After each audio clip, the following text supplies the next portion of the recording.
This is why everyone is wrong about Kachon Bakugo coming back to life. It wasn't a fake out or a bad decision by the author, no. Bakugo returning is one of the best and most impactful scenes, not just in My Hero Academia, but of all anime. It's a bold statement, trust me, I'm right. I'll prove to you that Horikoshi, the creator of My Hero Academia, knew exactly what he was doing. Bakugo's death. Before we can talk about Bakugo's resurrection, we need to talk about his death. This 16-year-old child was against the most powerful villain of all time and was smiling. He showed no fear and confidently attacked Shigaraki head-on with his brand new, most powerful move, Howitzer Impact Cluster. It didn't work. Shigaraki called it annoying, while breaking Bakugo's arm like it was made of glass and threw him aside like trash. This destroyed Bakugo's ideology, because at this point in the story, he's grown a lot. He works well with others, communicates with his teammates, and makes conscious decisions to include their powers. But he still believes in one thing. He will be the #1 hero, no matter what. Well, up until this moment. After Best Jeanist is done patching him up, Bakugo stands tall and becomes the definition of locked in. Besides one fatal flaw he now has. Something he has never had before, by the way. A thought crossed his mind, and for the first time in the entire series, Bakugo questions himself, even after developing his quirk so far that he can now speed blitz a full-powered Shigaraki. Bakugo has one thought clouding his mind. Izuku, can I still catch up to you? And in that moment of doubt, his heart gets ripped open and his lifeless body lies there still, before his return. Now we understand exactly what Bakugo was thinking and why he ended up dying, if only for a few minutes. We can also now understand why he had to come back. He hadn't completely grown up and moved past his old ways. And while Bakugo was getting his heart pumped by Best Jeanist and Edgeshot, Deku, All Might, Shigaraki, and All For One are running the ones until All Might and his entire philosophy are about to get ripped apart. If All Might dies here, so does all of his ideals, and the world loses all hope of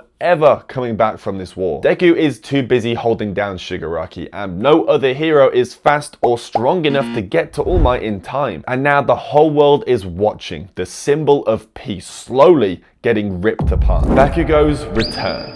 Now at this point, most people have probably forgotten about Bakugo. Your brain is too focused on All Might to even process anything else right now. The anime does an amazing job at building up the tension so well, bringing the audience so close to the moment that when everything feels like it's about to end,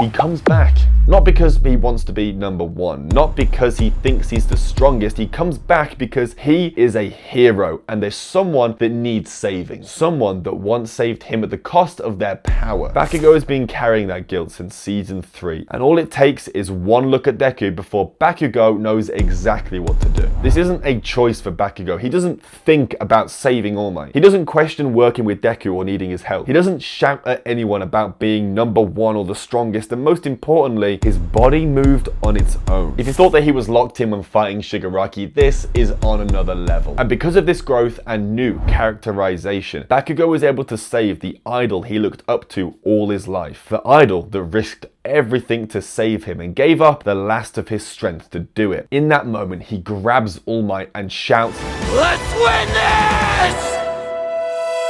Look, Bakugo's death was necessary. His own ideology had slowly been changing throughout the series, but he needed a catalyst to make that last big leap. Without it, Bakugo would have remained the same. And that doesn't mean he doesn't still have absolute certainty that he will be the #1 hero. It doesn't mean he doesn't train, as he always has and continues to improve in every aspect. But it does mean that his return pushed Bakugo past that last step of his character arc. Plus, that last fight with All For One was a complete masterpiece of fiction, and that deserves its whole video, but that's next time, so subscribe for that. In a bit, boys.